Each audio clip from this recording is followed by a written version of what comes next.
I've been at the University of Utah all week filming their doubles matches, and on today's lesson, I'm going to give you 21 actionable advanced tips that you can apply to your own game. So let's get started. All right, here's one of my favorite concepts, and that's when you hit a good volley, you should be expecting to poach on the next one. So we can see right there, the net player hit a decent ball in the beginning, and then we get that unforced error. But when we go back, when we look at this first volley right there, it's decent, and you can see the player on the baseline is about to slice. And so typically when they're in trouble, they're either going to lob or they're going to hit around the net player, which would be cross court. So whenever my players hit a good volley and you see that opponent is going to be slicing, I recommend you poach. So right here, I would want her to pick that ball off and drill it at the net player. So now we got a men's match the next weekend, and you can see this concept executed to perfection. The player at the net hits a decent volley. We get that baseliner stretch with a slice, and he decides to poach and knock it off just like that. So when we come back and we hit this volley, whenever you see that you've got that baseliner in trouble with a slice, you're going to be looking to poach. Now, if they lob you, you're going to try to react and get that lob, or your baseliner will get it. But once you see slice, you're poaching and finishing off the point. All right, here's one of my biggest pet peeves. We're paying attention to the server in his court coverage. So right here, you're going to see it's a decent return, but there's no way in the world that should be a winner. So when we go back and we look at what his partner is covering at the net, if we draw a line right here, you can see the server has the right side of the court. The player at the net has the left side of the court. He is not in the middle of what his court coverage is. He should actually be running closer to that side tee. That's where he wants to be, because there's absolutely no way, when his only job is to cover the right part of the court, that he can get beat with a return right there. Now, yes, is that a great return? Absolutely. But the server has job one thing to cover, and that is that exact return. And unfortunately, we've got more examples of this. It happens all the time. So again, that's a nice forcing return. Is that a great return? Absolutely. We draw that line of what the net player is covering, and my server is moving to the left instead of the right, where they should probably be near that single sideline. So yes, is that a good return in the doubles alley? Absolutely. But again, that is exactly what the server should be expecting. Anything in the middle of the court, the net player is going to get that ball. So we have to make sure we are covering the correct things and knowing our rules on the court. I'm just going to continue to drive this point home and show you how prevalent this is. Again, solid return for a winner probably should not be, right? That ball doesn't even cross the single sideline, or sorry, the double sideline. But you can see right there, where is our server going? They're standing on the tee right after they hit this serve. They should be moving to their right hard because the net player is covering the middle of the court. So again, quality return, but we cannot have that mental mistake. Now, this concept applies to baseline rallies as well. So right now we can see return right over the net strap, because that's what always happens, and a ball that's missed wide. Although, had it been in, we were in trouble. So right now, when we freeze this, even though our net player is not very aggressive, if we draw a line, the baseliner has the right side of the court. So we are ready for all of these extreme cross-court shots. Anything through the middle is the net player's responsibility. So had this ball been one more inch, let's see right there, one more inch into the doubles alley, our baseliner is in massive trouble, and we should not be putting ourselves in that situation. All right, let's take a look at this point here. We got a decent serve, a solid volley, and then that ends up forcing the air. Now, one thing I used to tell my guys at Duke all the time is most people are going to hit their volleys cross court. So once I see this guy with a forehand volley, my player in the ad court is going to be covering the middle of the court. The returner is going to be covering that cross court angle. And if he decides to go inside out with the volley, that's an insanely good shot, and we're going to clap our rackets and move on. But right here, he does exactly what I think he's going to do, and honestly doesn't even hit it that well. And yet it was good enough to force an error because the baseline player did not know what was coming. So in general, we're covering the cross court ball. Again, ad court's got middle, returner would have the angle. All right, I hope you're ready for a hot take here. But a lot of people talk about moving aggressively to the ball and then moving backwards at the net. I want you to pay attention to the far side net player. He's moving up and back, not really getting anything, and then we got a poach and he misses the volley. Now, my issue with the up and back movement is a lot of times players are so concerned about the reflex volley. So right here you can see he's backing up because he's worried about the opposing net player. Now by the time he's going to move forward, he's nowhere in position to pick off that ball, which should have been the end of the point. He could have easily picked that off. Now he's backing up again, and by the time he decides to move forward, he's not really in a position to get any of these balls. Now, my issue with it is that even when you back up, he's backing up right now so that he can reflex, and it's such a hard shot that he still misses it anyway. So if you're going to be moving backwards, you might as well get something out of it. And my contention is that a lot of times players out there, you're moving backward for the reflex volley, but you're really not going to win a lot of those points. So you might as well stay up there so you can pick off this first ball right there. That's the one we want to pick off. And if you're close to the net and sometimes your opponent poaches and puts a ball away against you, what happened anyway in this scenario, so you might as well be able to play offense. Here's another example of the exact same concept. So we're looking at the far side net player, and you can see she's going to want to move, right? So she's a little behind, she's backing up. Now she's trying to move. Now she's backing up again, and she doesn't really even have a chance at that one. And then she leaves a little bit early, and she misses the volley. Now again, she is looking at the opponent at the net right now. You can see her. She's going to back up. She's looking at the opponent at the net. And now by the time she realizes, oh, now maybe I can play offense, it's too late in the process. Like that ball right there should be point over. Now she doesn't get it. What does she do? She backs up again. And she's just not even remotely in play for that ball. Now, granted, she was not going to get that one, but she didn't know that before. She's still recovering from the ball before. And now because she's not getting the ball, she decides, well, you know what I got to do is I got to leave really early, which puts her off balance. And now she misses a ball that she could have made. And if you look up at the score, it's 5-1 deuce. It's match point in college, right? So again, I would not be backing up to reflex volleys. I would just get rid of that. And if your baseliner keeps hitting ball to their net player and you're in a tough position, then you should probably play two back. But this up and back movement, I see more of a detriment than a benefit.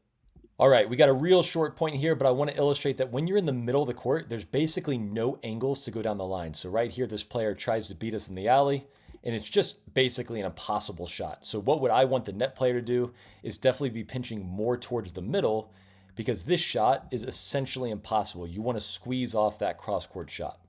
And so on this point right here, we're going to see when that's actually executed pretty well by one side. So again, this ball right here is in the middle. I'd like the Utah player to pick it off, but then the Utah State player picks off the next ball down the middle. So right here, I think, because there's no ability to go down the line in the alley, our net player on the far side should probably get this ball right there. She's not even in play. Now, because she doesn't get that ball, now we have the same scenario on the far side, which is another middle ball. And even though the Utah State player is in a pretty poor position to start, she takes the courage to go ahead and move on that middle ball. And now she's able to finish. So when your opponents are in the middle of the court, pinch middle even harder or even look to poach. All right, what's the difference between a pinch and a poach? Poach is when you're just running across the court. Pinching is when you're squeezing the angles, and that was executed to perfection. I know it's not a poach because look at the server. She's not running to the open court down the line. She's on her half. So the net player is just pinching the angles in the middle, right where the ball goes over the net strap, which is where a lot of returns end up going. And she puts that volley away right through the middle. All right, let's take a look at another perfect pinch here. How do we know it's a pinch? Because we're looking at the server and he's not running to cover down the line. Boom, perfect volley. Now again, just watch. We're starting in an aggressive spot, middle of the box. And we just slightly move to the middle, but we're balanced. He's not leaning too far. His head is in the center of his legs. He could cover his singles court for sure, which is technically his responsibility here, and it's not a poach. But he's still able to get that ball because he knows where the returns are going, generally right over the net strap, and he's pinching off those angles and then finishing with ease.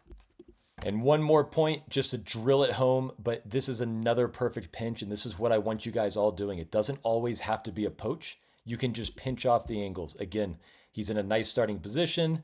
He slides middle. His head is in between his legs. He's balanced. This is honestly an average volley. He got it deep, but he probably didn't mean to aim it there.